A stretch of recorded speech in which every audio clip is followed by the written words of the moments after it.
Orado. Amén y amén. Hoy nos corresponde estudiar el Salmo 76. ¿Qué tal? Los que puedan hacerlo, vamos a ponernos de pie, vamos a leer la palabra de Dios para mayor reverencia. Salmo 76, versos del 1 al 12. Dios es conocido en Judá. En Israel es grande su nombre. En Salem está el tabernáculo y su habitación está en Sión. Allí Dios quebró las saetas del arco, el escudo, la espada y las armas de guerra. ¿Qué quiere decir? Que Dios allí en el tabernáculo, en la habitación donde está Dios, es decir, en Jerusalén, Dios quebró las saetas del arco, es decir, los enemigos que querían atacarlo, Dios quebró las saetas del arco, hubo escudo, espada y armas de guerra. Verso 4. Glorioso eres tú, decía el salmista, poderoso más que todos los montes de casa. Y el salmista habla de lo que Dios es glorioso, que Dios es poderoso. El verso 5 dice que los fuertes, es decir, los que se creen fuertes como enemigos del pueblo de Israel, fueron despojados, durmieron su sueño. Otra versión dice, tuvieron su último sueño. No hizo uso de sus manos ninguno de los varones fuertes. Quiere decir que ninguno de esos fuertes tuvo oportunidad de hacer daño, porque Dios Todopoderoso los guardó y los protegió. Verso 6. A tu reprensión, oh Dios, Dios de Jacob, el carro y el caballo fueron entorpecidos. Quiere decir que todas las armas del pueblo enemigo contra el pueblo de Israel, carros, caballos, todo eso fue entorpecido. Tú temible eres tú. Temible quiere decir que todas las naciones veían que Dios era un Dios temible. ¿Y quién podrá estar en pie delante de ti cuando se enciende tu ira? Desde los cielos hiciste oír juicio. La tierra tuvo temor y quedó suspensa. Cuando te levantes, oh Dios, para juzgar, para salvar a todos los mansos de la tierra. Ciertamente la ira del Señor te alabará. Tú reprimirás el resto de las iras. Prometed y pagad a Jehová vuestro Dios. Todos los que estáis alrededor de él, traigan ofrendas al temible. Cortará él el espíritu de los príncipes, temible es a los reyes de la tierra. Pueden tomar asiento. Como se dieron cuenta, el Salmo habla, el salmista Asaf hace como, o nos describe la forma como Dios protegió al pueblo de Israel. Como los enemigos quisieron atacarlo y no pudieron, porque Dios protegió a su pueblo. Y el salmista habla de que Dios es poderoso, de que Dios es temible. Qué lindo, ¿no? Cuando uno, por medio de un escrito o hablado, uno le dice a la gente que Dios es un Dios grande, que Dios hace grandes proezas, que Dios es un Dios de milagros, que Dios hace maravillas. Y eso es lo que está diciendo aquí el salmista. Como introducción, yo quiero hacerles una pregunta. ¿Cómo usted se entera de que algo sucedió en Colombia, de que algo sucedió en Medellín o que algo sucedió en el mundo? Por ejemplo, hace por ahí 20 días hubo una bomba en Cali, donde murieron como 11 personas o 10. Hasta donde yo sé iban 9, pero habían como 3 en un estado crítico. Y el mismo día también la guerrilla tumbó un helicóptero y murieron 13 policías. Yo creo que esa noticia, todos nos dimos cuenta de esa noticia en cuestión de segundos, ¿sí o no? En cuestión de segundos. Pasa algo a nivel mundial y usted y yo, por medio de los medios de comunicación, nos damos cuenta de lo que pasó en Colombia, en Medellín, en Cali o en cualquier parte del mundo. ¿Sí o no? Los que nos gusta leer la prensa o nos gusta ver las noticias en la televisión, en la radio. Aún hasta hay películas que nos traen hechos históricos y nos cuentan qué sucedió en la Segunda Guerra, bueno, y todo eso.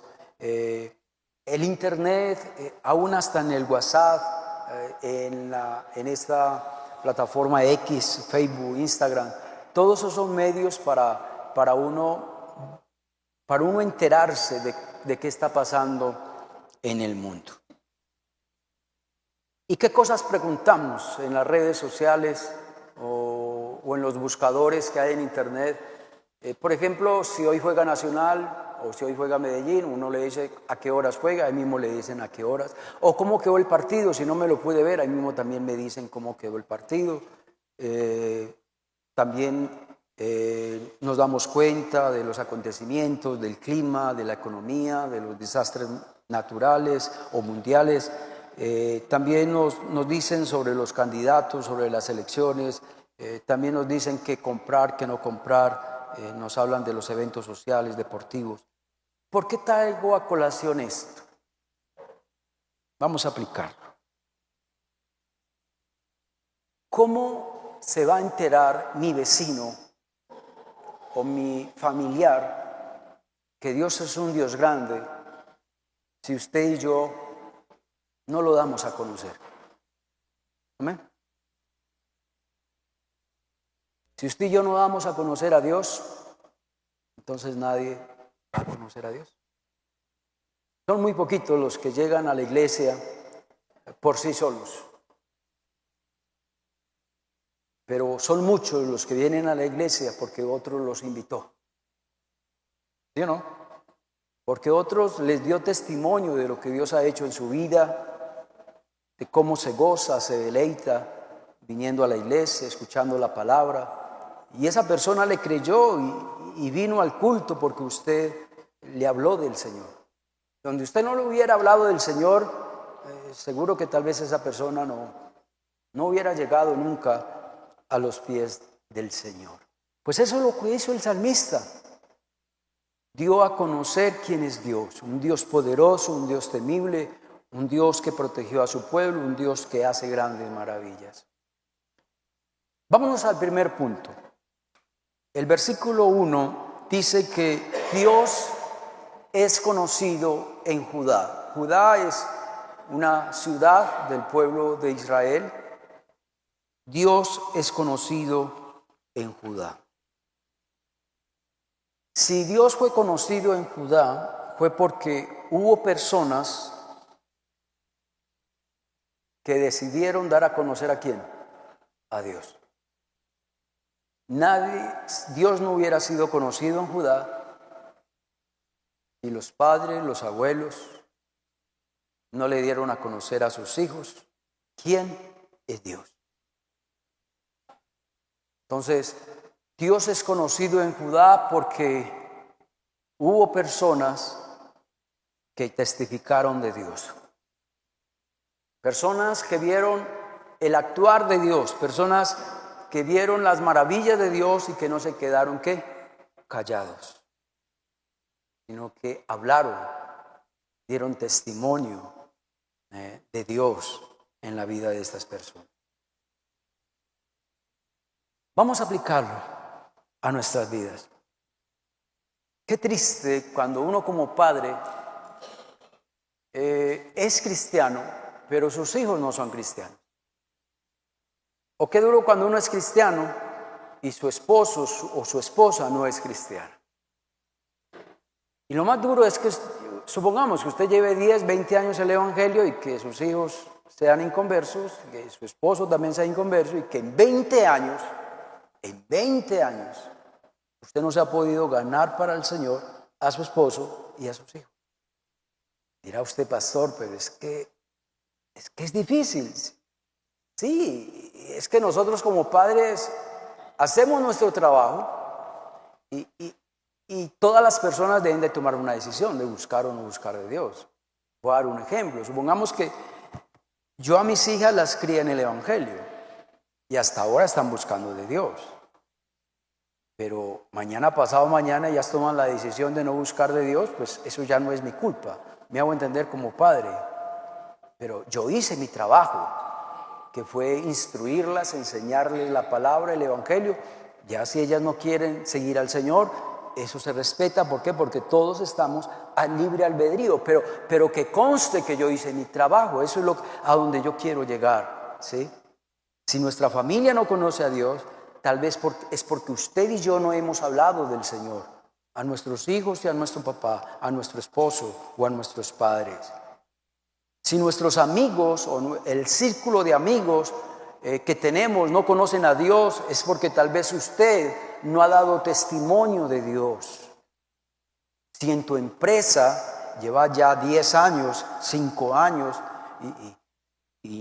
y usted no se ha ganado a nadie para Cristo, usted no le comparte la palabra de Dios a ellos, o al menos, recuerden las reflexiones que sacamos cada semana, al menos llevarle una reflexión de estas a un compañero de trabajo.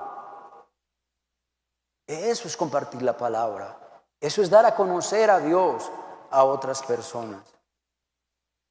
En el barrio, si en nuestro barrio no conocen a Dios, es porque tal vez usted y yo no hemos dado a conocer a Dios. Tal vez no hemos dado el testimonio que debemos de dar. Hay personas que no se atreven a hablar de Dios. Personas que no se atreven a compartir la palabra. Y yo creo que por eso es que hoy en día hay tantos ateos. Por eso es que hoy en día hay tanta gente que blasfema contra Dios. Y por eso es que hoy en día hay tantas personas que rechazan a Dios y muchas veces es por culpa de nosotros, porque no hemos dado a conocer a Dios en la vida de otros. Dios es conocido en Judá. Yo preparando este estudio, nosotros los Sánchez, por parte de mi papá, y ahorita les cuento también por parte de mi mamá cómo pasó. Por parte de mi papá, casi la mayoría de los Sánchez de parte de mi papá son cristianos, mis tíos, mis primos. Y el que primero llevó el evangelio a los Sánchez fue mi tío Emilio. Y nosotros siempre vamos a estar eternamente agradecidos con mi tío Emilio, que ya partió a la eternidad con Dios hace 2 años, pero él fue el que trajo el evangelio a la familia Sánchez. Y el que trajo el evangelio de la familia Sánchez, porque yo soy Sánchez Sánchez, por parte de mi mamá, fue mi mamá. Mi mamá fue la primera que conoció el evangelio y mi mamá siempre les compartía la palabra a mis tíos, a mis abuelos. Ella sufrió mucho porque hace 55 años uno ser evangélico era como ser un delincuente. ¿Sí? Lo rechazaban a uno de una manera impresionante. A mi mamá le tocó pagar un precio muy alto por ser cristiana.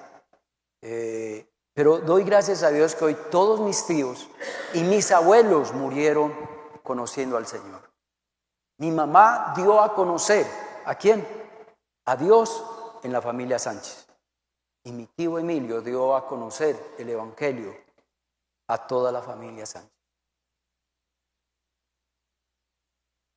Entonces, y yo sé que yo creo que usted vino aquí a la iglesia por primera vez o se acercó a Dios por primera vez fue porque alguien lo invitó, porque alguien le compartió del evangelio. Yo no sé si usted se acuerda de esa persona. Y yo le voy a decir algo. Siempre estén eternamente agradecidos con esas personas que hablaron del Señor, que te hablaron del evangelio. Yo creo que esas personas son muy bendecidas y siempre las debemos de tener en nuestro corazón porque nos hablaron de Cristo. Amén, hermanos. Bueno, el segundo punto está en el mismo versículo. Dice, en Israel es grande su nombre. Bueno, cuando yo leí ese texto, yo dije, sí, muy linda esa frase, ¿cierto?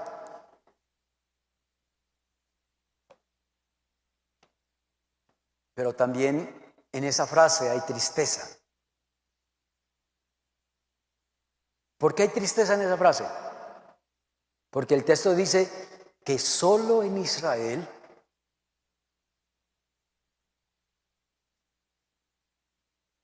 es conocido como un Dios ¿qué? Grande. Quiere decir que las otras naciones ¿qué? No conocen a Dios como un Dios ¿qué?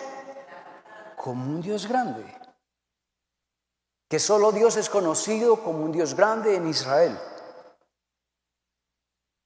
Yo no sé si usted sabía que uno de los propósitos de Dios con el pueblo de Israel era que el pueblo de Israel diera a conocer a las demás naciones lo grande que es Dios. Pero el pueblo de Israel fracasó. ¿Usted sabía eso? Que el pueblo de Israel fracasó. Por eso el Señor Jesús dijo, a los suyos vino y los suyos no le recibieron. El pueblo de Israel hace 2000 años era un pueblo egoísta, un pueblo que solo adoraba a ellos, a Dios, y no dejaban que otros ¿qué? Adoraran a Dios. Ellos nunca compartieron de Dios ni hablaron de Dios, eran cozumbos solos, como dicen por ahí. Hasta el día de hoy el pueblo de Israel es cozumbo solo. Ellos solo se reúnen en las sinagogas. Nadie que no sea judío lo aceptan, lo reciben. El pueblo de Israel fue un fracaso total. Porque el plan de Dios era tener un pueblo escogido para que ese pueblo escogido mostrara a las demás naciones que Dios era un Dios ¿qué? Grande. ¿Sabe una cosa? Apliquémoslo a nosotros. Hoy en día también hay cristianos que han fracasado. Como lo dije ahora, usted lleva 20 años en el Evangelio y sus hijos todavía son inconversos. Su esposa o su cónyuge todavía es inconverso. Usted lleva 20 años en el Evangelio y ninguno de sus vecinos se ha convertido al Señor. Un fracaso. Porque es que Dios te llamó fue para que usted y yo seamos ¿qué? Luz a las naciones. La luz del mundo, para que usted y yo seamos la sal de la tierra. Y no estamos cumpliendo con esta misión. Demostrar a los demás que Dios es un Dios ¿qué? Grande. Yo creo, hermanos, que tenemos que esforzarnos un poco más. Y Dios no nos está pidiendo mucho. Hombre, con solo invitar a una persona a la iglesia, usted está cumpliendo con esa misión. Con solo invitar. Pastor, pero es que yo los invito y no vienen. Hágale, haga su trabajo, que el Espíritu Santo hace el otro. El Espíritu Santo convence a las personas para venir al culto. O aún, muchas personas te aceptan la invitación para que usted deje de molestarlos. Y quizás vienen y el Señor les habla, el Señor les ministra por medio de la palabra. Lo que les dije, la reflexión. Esta reflexión yo la saco cada 8 días, es con el propósito de evangelismo, de llevar la palabra de Dios a las personas que no conocen del Señor, que no se congregan. Hable con su vecino, llévele una reflexión, dígale que si cada 8 días usted le lleva esta reflexión. Pero hay hermanos que cogen una reflexión de estas porque, mire usted, después de un culto y ve por ahí unas 20 reflexiones o 15 reflexiones así dobladas en la silla. Y entonces, vamos al tercer punto. Y el tercer punto está en el verso 11.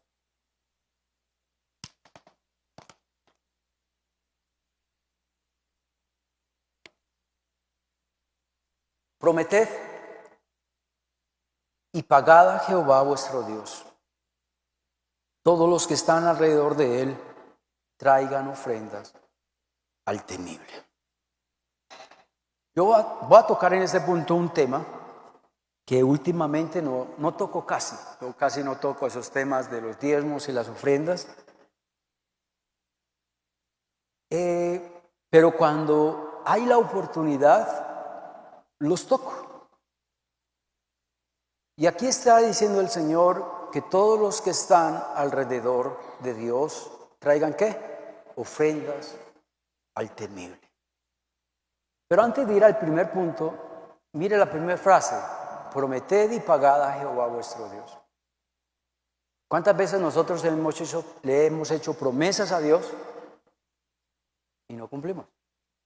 Yo recuerdo en la Gabriela, un hermano que me puso a orar por varios años: hermano, pastor, ore por una platica que me va a llegar, y si esa platica me llega, lo primero que hago es darle los diezmos a la iglesia. Mentiras. Oré por varios años, puse a los hermanos a orar por varios años. Yo sé que él recibió la platica, pero nunca su diezmo llegó a la iglesia, allá en la Gabriela.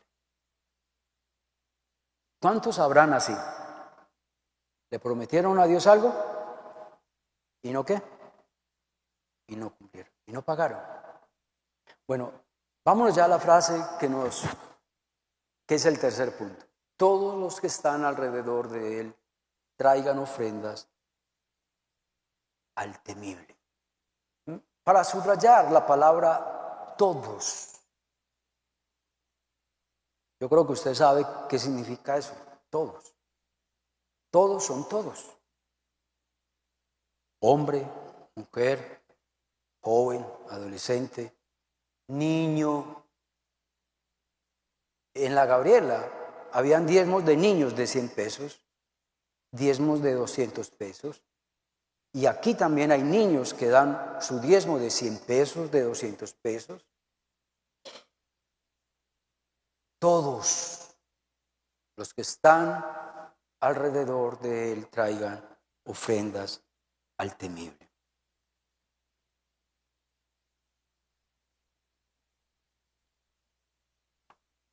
Algo que he notado, y esto es producto de la experiencia que uno tiene en el ministerio, pues yo tengo 30 años como pastor, y yo creo pues que en 30 años uno se da cuenta de algunas cositas, ¿cierto?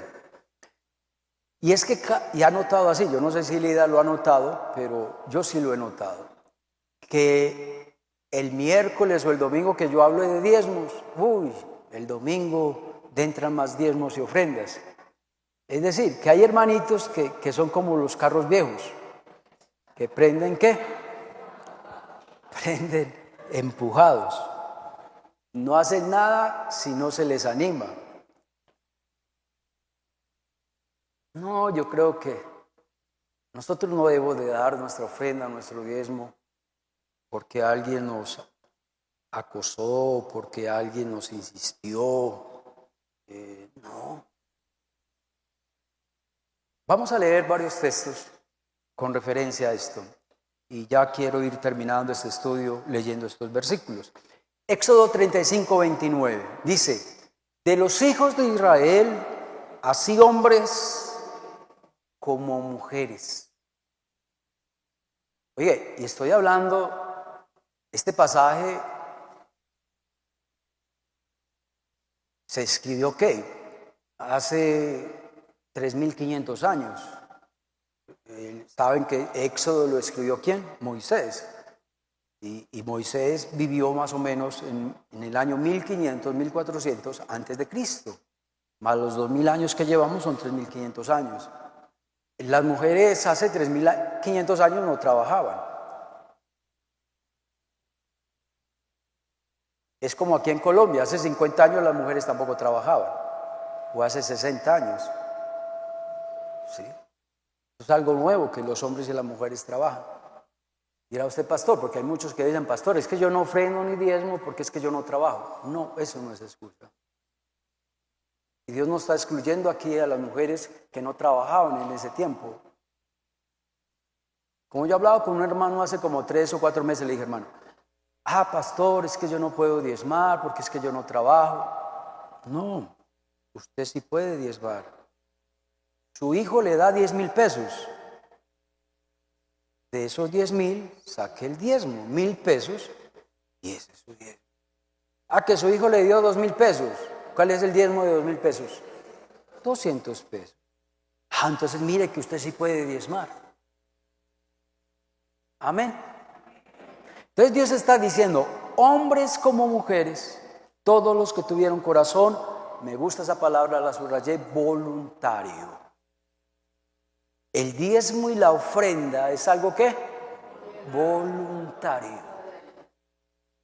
Yo a nadie aquí obligo, ni a nadie le estoy torciendo la mano para que dé una ofrenda o un diezmo. Ni Dios tampoco hace eso. Para traer para toda la obra que Jehová había mandado por medio de Moisés que hicieron, trajeron ofrendas voluntarias a Jehová. Éxodo 36:3. Y tomaron de delante de Moisés toda la ofrenda de los hijos de Israel habían traído para la hora del servicio del santuario, a fin de hacerla. Y ellos seguían trayendo ofrenda voluntaria cada mañana. Tremendo eso. Y Moisés dijo, vamos a traer ofrendas para hacer esto. Y ya tenían la plata para hacer eso. Pero el pueblo de Israel seguían ¿qué? Seguían trayendo ofrendas voluntarias en la mañana. Ustedes no me están preguntando, pero lo que hicimos esta semana, de habilitar este parqueadero, se nos ha ido casi 6 millones de pesos. 6 millones de pesos. ¿De dónde saca esa plata? ¿De dónde sacamos esa plata? De diezmos y ofrendas. Deuteronomio 16, verso 16 al 17. 3 veces cada año aparecerá todo varón tuyo delante de Jehová tu Dios, en el lugar que él escogiere, en la fiesta solemne de los panes sin levadura, y en la fiesta solemne de las semanas, y en la fiesta solemne de los tabernáculos, y ninguno, subraya esa palabra, Dios dice que ninguno, y cuando Dios dice que ninguno, es porque es ninguno, es decir, nadie está exento de traer ofrendas y presentárselas ¿qué? Delante de Jehová. Nadie vendrá con las manos ¿qué? Vacías. Cada uno con la ofrenda en su mano, conforme a la bendición que Jehová Dios te hubiere ¿qué? Dado. Me gusta la palabra conforme. Es decir, que usted da una ofrenda conforme a ¿qué? A como Dios lo ha bendecido.